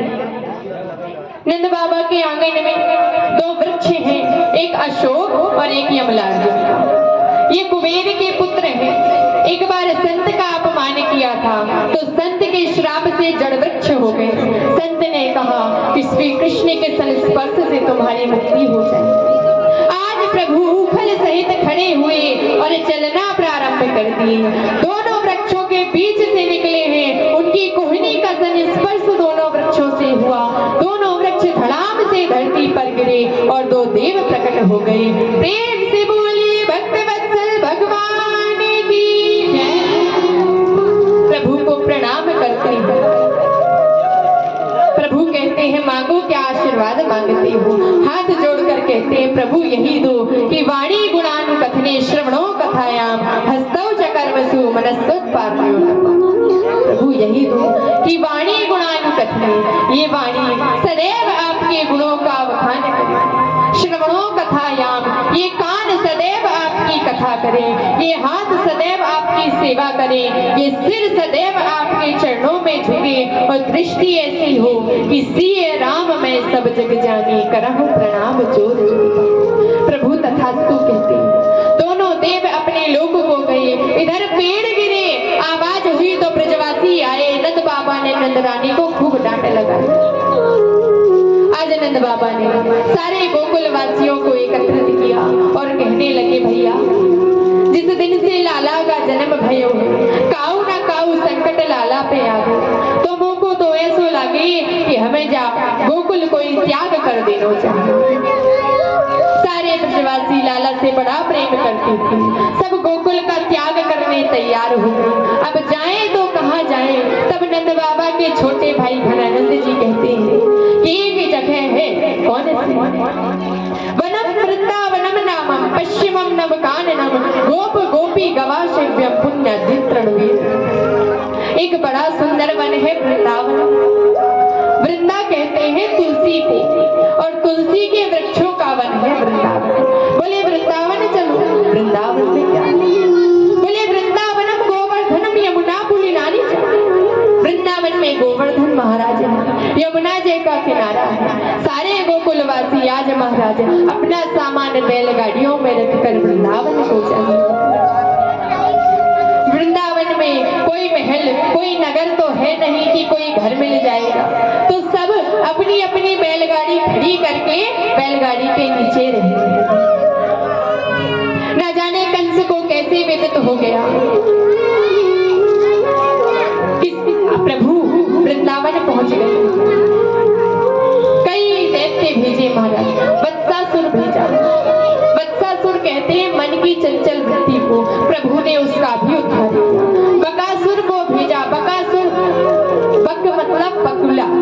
बगुला आपने देखा होगा, जल में खड़ा होता है एक टांग पे और नेत्र बंद करके, जैसे कि कोई साधु तपस्या कर रहा है। लेकिन तपस्या कुछ नहीं, वो तो नीचे जाने वाली मछली को देखता है कि कब आए और कब अपना। उसी प्रकार जो इस संसार में दिखावा करते हैं वो आज के बकासुर हैं, और ऐसे बकासुर का प्रभु अंत कर दिया। धेनुकासुर को भेजा, प्रभु ने उसका भी अंत किया। अब हमारे प्रभु हो गए 4 वर्ष के। आज सवेरे सवेरे जो दाऊ भैया है वो गौ चराने जाते हैं, तो प्रभु मैया से जिद करने लगे, मैया देख दाऊ गौ चरावे जाएं और वो को चोखो नाए लगे तो मोई भी गौ चरावे की अनुमति दे दे। मैया बोली, लाला अभी तो तू छोटो है, नेक बड़े हो जा फिर गौ चरा। जिद पे अड़ गए, ना मैया मैं तो गौ चरावे जाऊं तो गौ चरावे जाऊं। तो मैया ने गौ चरावे की तो नहीं, लेकिन बछड़ा चरावे की अनुमति लाला को। अब छोटे छोटे सखा अपने अपने बछड़े लेके गए वृंदावन। आज दूर निकल गए और कंस ने प्रभु को मारने के लिए एक दैत्य भेजा, नाम है अघासुर। अघ कहते हैं पाप को, और पाप का मूर्तिमान स्वरूप है अघासुर। बड़ा सा अजगर सर्प बनकर आया, अपने बड़े से मुंह को खोल लिया, जीभ को जमीन में स्थापित कर दिया। ऐसा लगे कि वृंदावन की कोई बड़ी सी गुफा। सारे सखा आ रहे थे आगे आगे। सखाओं ने देखा, अरे देखो देखो वो कहा चीज है। अरे जा तो कोई बड़ी गुफा दिखी। अरे हमने सुना है कि गुफा में संत रहते हैं, चलो चलो संत का दर्शन करके आते। सारे सखा महाराज जाने। अब जैसे ही थोड़ा आगे गए तो जीभ में पांव रखा, तो जीभ थोड़ी गुदगुदी सी लगी। तो एक बोला, अरे जब गुदगुदो गुदगुदो कहाँ चीज। दूसरा बोला, अरे तू नाए जाने जब VIP गुफा है जा में गद्दा बिछे। भीतर गए, भीतर सांप के दांत। बोले जो सफेद सफेद कहा चीज। बोले जा खूंटी है। जब व्यवस्था की गई है कि जो संत दर्शन को जाए तो बाहर अपना सामान टांग, तो सबने अपना सामान टांग दिया। अब सर्प का मुख भीतर से लाल होता है। बोले जो लाल लाल कहा चीज। बोले अरे जब VIP गुफा है जब मैं लाल रंग को पेंट पुत रहे हो। अब पीछे से प्रभु रोके कि रुक जाओ रुक जाओ, लेकिन सारे सखा। अब एक सखा बोल पड़ा, अरे भैया वो को तो लगे जा कोई बड़ो सो राक्षस को मुख है और बाकी मुख में हम प्रवेश कर रहे हैं। तो दूसरे सखा कहते हैं, अरे चिंता काहे को करता है, यदि गुफा है तो संत का दर्शन हो जाए, और यदि कोई राक्षस है तो पीछे कन्हैया आ तो रहा। यही विश्वास यदि हमारे जीवन में आ जाए तो हमें भी प्रभु मिल जाए। सखा भीतर चले गए। प्रभु विचार करते हैं, जब मेरा भक्त ही पाप में चला गया तो मैं बाहर रहकर क्या करूंगा। आज अपने भक्त को बचाने के लिए प्रभु अघासुर के मुख में प्रवेश कर गए, पाप में चले गए। अघासुर तो यही चाहता। प्रभु भीतर गए, उसने मुख को बंद कर लिया। लेकिन कहते हैं ना कि अड़ोड़ अड़ियान में तो महियान। भगवान चींटी जितना छोटा होना जानते तो पहाड़ जितना बढ़ना भी जानते। आज प्रभु ने अपने शरीर को फुलाना प्रारंभ किया और इतने बड़े भय कि अघासुर के मुख में ही नहीं समाये और उसका मुख फट गया और उसका हो गया गोविंदाय नमो नमः। प्रभु ने अपनी अमृत वर्षिणी मुरली बजाकर सारे सखाओं को जीवित किया। प्रभु ने अघासुर को मारा आज, लेकिन सारे सखा मैया से ये बात बताते हैं 1 वर्ष बाद कि मैया तेरे लाला ने आज अघासुर को मारा, और मैया लाला का रायनोन उतार दिया। राजा परीक्षित प्रश्न करते हैं, बाबा 1 वर्ष बाद क्यों बताया। तो कहते हैं कि 1 बरस के लिए सारे सखाओं और बछड़ों की चोरी कर ली थी ब्रह्मा जी। बोले कैसे? जब अघासुर को मारकर प्रभु आए, सभी बैठे हुए थे, सारे सखा प्रभु को घेर कर बैठे हैं। प्रभु कहते हैं अरे बड़ी भूख लगी है, चलो भोजन करते हैं। सारे सखा अपने अपने घर का भोग लाते और लाला को पवाते, लाला देख मैं तेरे ताई खीर लाया हूँ, नेक चख दो। एक बोले लाला देख मैं तेरे ताई पकोड़े लाया हूँ, नेक चख। एक बोले लाला मैं तेरे लाने गुलाब जामुन लाया हूँ, नेक चख। सब अपने अपने घर का भोग दिखा रहे। उसी सभा में बैठा मधुमंगल। मधुमंगल पूर्णमासी पुरोहितानी का बेटा है। पुरोहितानी दिन भर भजन करती है, शाम को यजमान के घर से सीधा आता, भोजन बनाती और भोग पाती। इतनी गरीब है कि 2 वक्त का भोजन भी नहीं मिलता। मधुमंगल को नंदरानी के पास रख दिया, काम करता है और नंदरानी उसे भोजन देती है। आज मधुमंगल बैठे बैठे मन में विचार करता है कि काश मेरे घर में भी चूल्हा जलता तो मैं भी अपने घर का भोग प्रभु को पवाता कि लाला देख मैं तेरे ताई जलाई, लेकिन मैं तो स्वयं उसका खाता हूँ, उसको क्या खिलाऊं? सर्व अंतर्यामी भगवान से क्या छिपा है? प्रभु कहते हैं आज हम किसी के घर का भोजन नहीं करेंगे। सखा बोले लाला काऊ गलती हो गई तो हमसे भोजन काहे ना करें? आज हम कोई के घर का भोजन नहीं करेंगे, आज तो हम मधुमंगल के घर का भोजन करेंगे। मधुमंगल के मन का मयूर तो नाच उठा, लाला तू मेरे घर को भोजन करेगा? नहीं करूँ मैं अभी गयो और अवारी भोजन लेके आयो। दौड़ा दौड़ा गया महाराज घर। पूर्णमासी पुरोहितानी भजन कर रही, दौड़ कर गया, मैया मैया चल चल जल्दी से कछु खावे को दे। तो को पता है आज लाला ने मेरो कितनो सम्मान किया। लाला ने कही है कि आज मधुमंगल के घर का भोजन करेगो, ला जल्दी से नेक कछु दे दे। मैया रोने लगी, लाला तुझे तो घर की स्थिति पता है, घर में तो अन्न का एक दाना नहीं, दिन भर भजन करती है, शाम को जब यजमान के घर से सीधा आएगा तब भोजन बनेगा, तब मिलेगा, अभी तो कछु ना आया। मधुमंगल अड़ गए, ना मैया मोको तो चाहिए, तू तो कछु ना कछु। लाला बोले मैया मैं तो नाए दे सकता। मधुमंगल रोने लगे, ना मैया मोको तो भोजन चाहिए, भोजन चाहिए। मैया कहने लगी लाला एक काम कर, अभी तो कछु नहीं है, वह मटकी में देख ले कछु रखो हो तो वाए ले जा। मधुमंगल दौड़ कर बर्तन हटाकर देखा तो मटकी में 3 दिन पुरानी कढ़ी रखी थी। उस कढ़ी को सूंघ कर मधुमंगल का मन भी खट्टा हो गया, लेकिन क्या करेगा? कन्हैया ने कहा है कि भोग पाएगा तो लेके तो जाना पड़ेगा। आज वो मटकी लेकर ही दौड़ पड़ा महाराज, मटकी लेकर तो चला गया, लेकिन एक पेड़ के पीछे खड़ा मन में विचार करता है कि मेरा कन्हैया गुलाब जामुन, खीर, रसगुल्ला इतना मीठा मीठा भोग पाता है और मैं इतना बड़ा अभागा कि उसे ये 3 दिन पुरानी खट्टी कढ़ी खिलाऊं। लेकिन क्या करूं? यदि इस कढ़ी को छिपा दूंगा तो कन्हैया बड़ा चतुर है, ढूंढ लेगा, और यदि इसे फोड़ दूंगा तो आवाज होगी तो भी जाने जाएगी। बोला क्या करूं? आज मधुमंगल ने क्या किया, उस मटकी को अपने मुख से लगाया और गट गट करके सारी कढ़ी पी।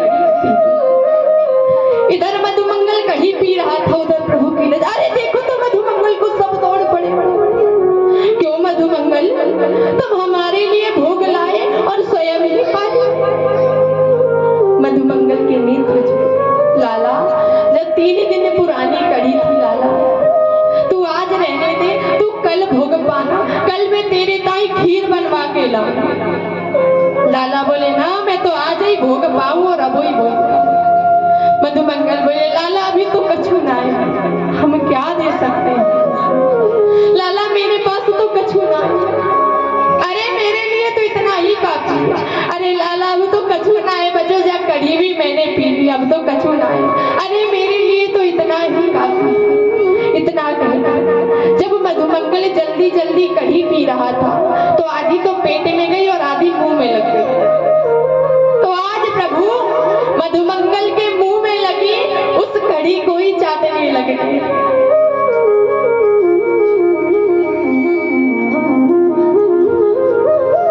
सारे सखा देखकर सब रोने लगेगी। देखो तो कन्हैया हमसे कितना प्रेम करता है, एक भक्त का मुंह तक चाट रहे हैं प्रभु। क्यों? क्योंकि भक्त की बात ना करनी चाहिए। एक बार प्रेम से प्रभु को पुकार कर तो देखो मां। ये सारा दृश्य ऊपर बैठे बैठे ब्रह्मा जी देख रहे हैं। अब ब्रह्मा जी विचार करते हैं कि जो किसी का मुंह चाटे क्या वो भगवान हो सकता?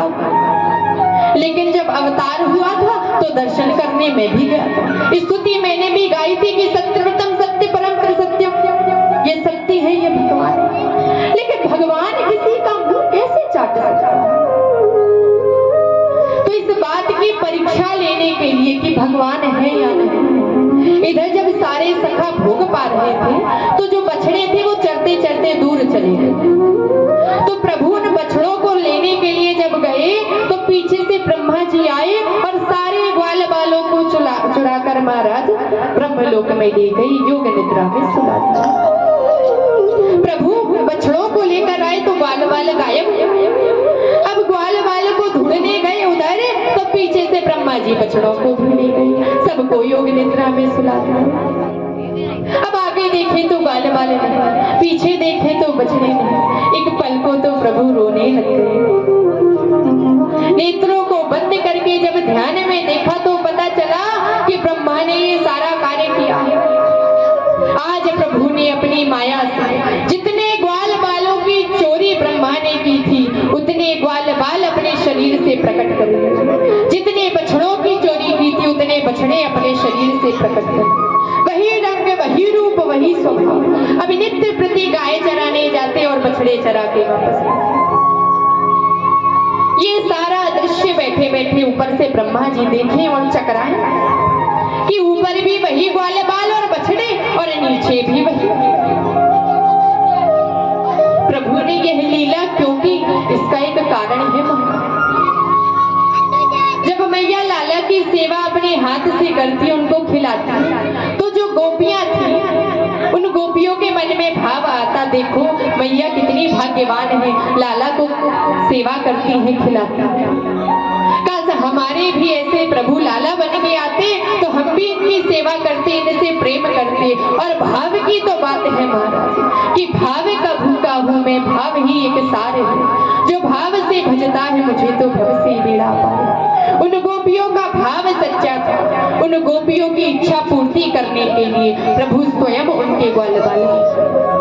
जब मैया गाय लगाती, गाय धोती तो प्रभु दौड़े दौड़े आते, मैया की गोद में लेटकर दुग्ध पान करने लगते। तो गायों के मन में विचार आता, काश हमारे बछड़े होते तो हम भी अपना दुग्ध पान कराते। उन गायों का भाव सच्चा था, तो गायों के भाव को पूर्ण करने के लिए प्रभु बछड़े बने।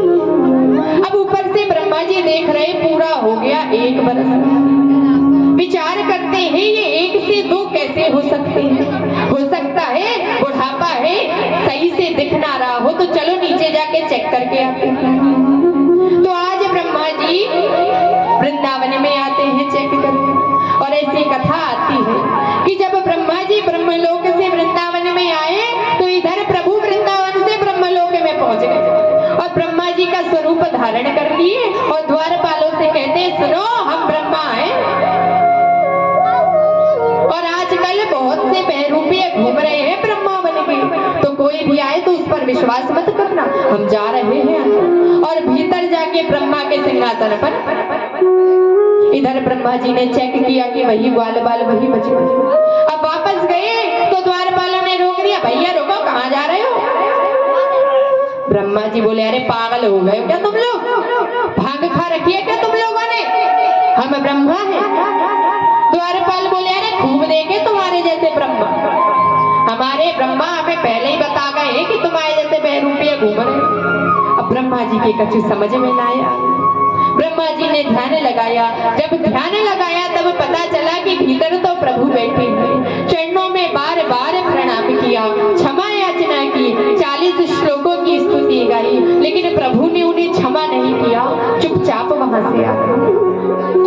1 बरस बाद ब्रह्मा जी ने सारे ग्वाल बाल और बछड़ों को वापस किया। ग्वाल बालों को लगे कि हम अभी सोकर उठे, दौड़े दौड़े घर गई, कहते मैया तेरे लाला ने आज अगासुर को मारा और आज मैया लाला का राई रोना बताया। अब हमारे प्रभु हो गए 5 वर्ष के। आज आगे बड़ी सुंदर लीला है, चीर हरण की लीला। कहते हैं कि हेमंते पृथ्वी ने मासी नंद ब्रज कुमारी कहा चेरु विश्या भुंजा नाम कात्यायन चाव्रत। हेमंत के महीने में 84 कोस के ब्रज की जितनी भी गोपियां हैं सब माँ कात्यायनी का व्रत रखती हैं। प्रातः 4 बजे जाके जमुना जी में स्नान करती हैं। माँ कात्यायनी का पूजन करके वरदान मांगती हैं कि कात्यायनी महामाई महायोगी नदीश्वरी नंद गोप सुतम देवी परति में कुरुती नम, कि मैया नंद गोप के जो पुत्र हैं कन्हैया वो हमें पति रूप में मिल जाए। एक दिन की बात, स्नान करने जा रही थी कि मार्ग में आज प्रभु मिल गए। कहने लगे गोपियों तुम कहाँ जा रही हो मैं जानूं, तुम जमुना जी में स्नान करने जा रही मैं जानूं, स्नान करके माँ कात्यायनी का पूजन करो वो भी मैं जानूं, और पूजन करके जो वरदान मांगो वो भी मैं जानूं। सब काम बढ़िया है लेकिन एक काम गलत है। बोली तुम जमुना जी में स्नान तो करती हो लेकिन निर्वस्त्र होकर स्नान करती हो, और शास्त्र कहता है कि किसी भी जलाशय सरोवर नदी में निर्वस्त्र स्नान नहीं करना चाहिए। इससे 2 प्रकार के अपराध होते हैं, एक धार्मिक अपराध और दूसरा लौकिक अपराध। धार्मिक अपराध ये कि जल के देवता है वरुण, जब जल में निर्वस्त्र स्नान करते हैं तो वरुण देवता का अपमान होता है। और दूसरा ये कि तुम स्त्री हो, निर्वस्त्र जल में स्नान करोगी और कहो कोई वहां से निकल जाए तो गोपियां बोली लो कर लो बात, जाए मुंह धोवो तो आवे ही ना आए और हमें समझावे आ गया। इतनी सवेरे 4 बजे कौन घूमेगा वहां, हम तो ऐसे ही ना है। प्रभु बोले ठीक है नहीं मानना तो मत। सारी गोपियां गई, पीछे से चोरी चोरी प्रभु भी गई। गोपियों ने वस्त्र निकाल कर रखे, स्नान करने गई, पीछे से प्रभु ने वस्त्रों को चुराया, कदम के पेड़ पर लटका दिए और स्वयं भी बैठे गए। गोपियां स्नान से निवृत्त हुई, वस्त्रों की ओर देखा तो वस्त्र गायब। अरे वस्त्र कहाँ? चारों ओर देखा तब पेड़ पर नजर गई, वो देखो हमारे वस्त्र वहीं बैठे हैं हमारे कन्हैया। अरे लाला जी हमारे वस्त्र तो हमको दे दो। लाला बोले कौन से वस्त्र? जी हरे गुलाबी नीले पीले हमारे वस्त्र हमें दे दो। लाला बोले अरे गोपी जा हरे गुलाबी नीले पीले तो फूल फूले कदम पे का वस्त्र थोड़ी, और हमारे कदम के फूल हम तो नाए तोड़। गोपियां बोली दे दो, हमें क्यों परेशान करते हैं। लाला बोले देखो भैया ये तो फूल है, हम तो जिन्हें तोड़ेंगे नहीं, और तुम्हें लगे कि तुम्हारे वस्त्र हैं तो आओ और अपने वस्त्र ले जाओ। गोपियां बोली यदि आने की स्थिति में होते तो मांगते काहे। 2 घंटे हो गए जल में खड़ी। अब गोपियां विचार करती हैं कि ये तो साक्षात परम पिता परमेश्वर है, इनके समक्ष 1000 वस्त्र पहने लो तब भी निर्वस्त्र के समान है। एक एक गोपी आई और अपने वस्त्र को लेकर चली। अब कई लोग आज ये प्रश्न करते हैं कि भैया भगवान कोई स्नान करे और उसके कपड़े चुराए तो ये कहाँ का धर्म है? भगवान होकर भगवान ने स्नान करती स्त्रियों के वस्त्र चुराए, ये कौन सा धर्म किया उन्होंने? तो इस चीर हरण की लीला को 3 रूपों में समझते। सबसे पहला रूप कि समरथ का नहीं दोष गोसाई, रवि पावक सुर सरी के। वो भगवान है। भगवान जो करते हैं समाज के कल्याण के लिए करते हैं, उनका दोष नहीं लगता। दूसरी बात, भगवान ने जब चीर हरण की लीला की तो उनकी उम्र थी 5.5 बरस।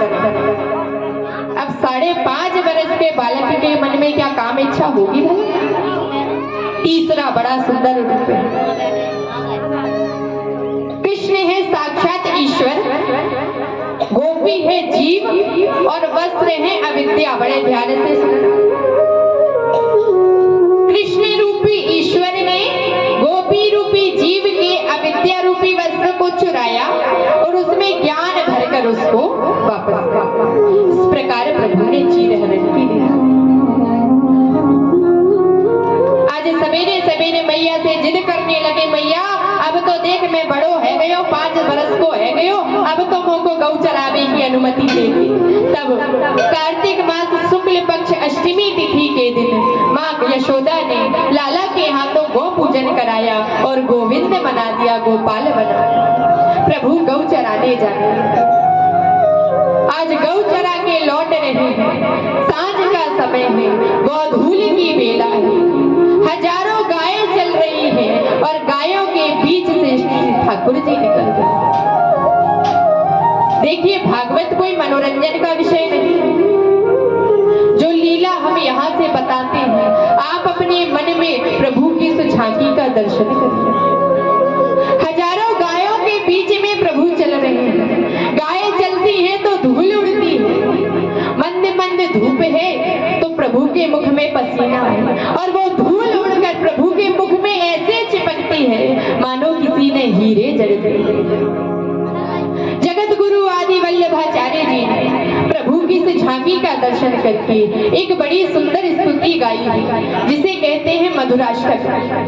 और कहा जाता है कि जो भी नित्य प्रति मधुराष्टक का पाठ करते हैं उन्हें प्रभु दर्शन अवश्य देते हैं। आइए हम सब भी मधुराष्टक का पाठ करेंगे। जिनको आता है तो वो गाएंगे और जिन्हें नहीं आता वो नेत्र बंद करके दर्शन करेंगे। अधीरम मधुरम वदनम मधुरम नयनम मधुरम हसितम मधुरम।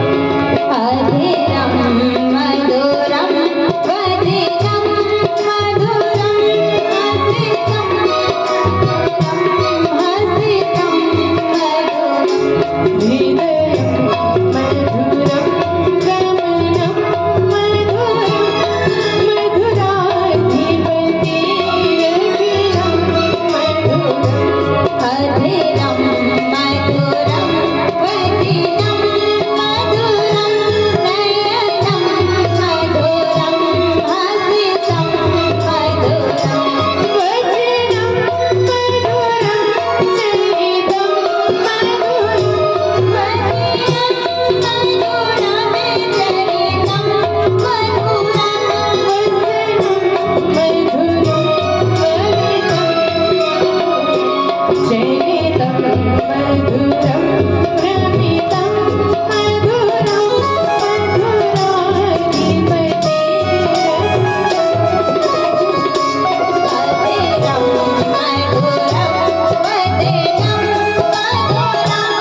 पाठ जो नित्य प्रति करते उन्हें प्रभु दर्शन अवश्य देते।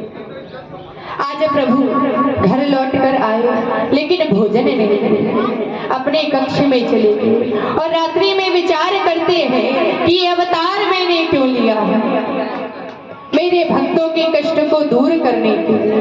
और वृंदावन वासियों के ऊपर सबसे बड़ा संकट है कालिया का।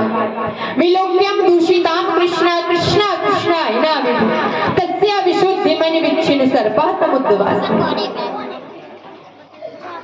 कालिया नाग आ गया है यमुना जी में, सारे जल को दूषित कर दिया, विषैला कर दिया।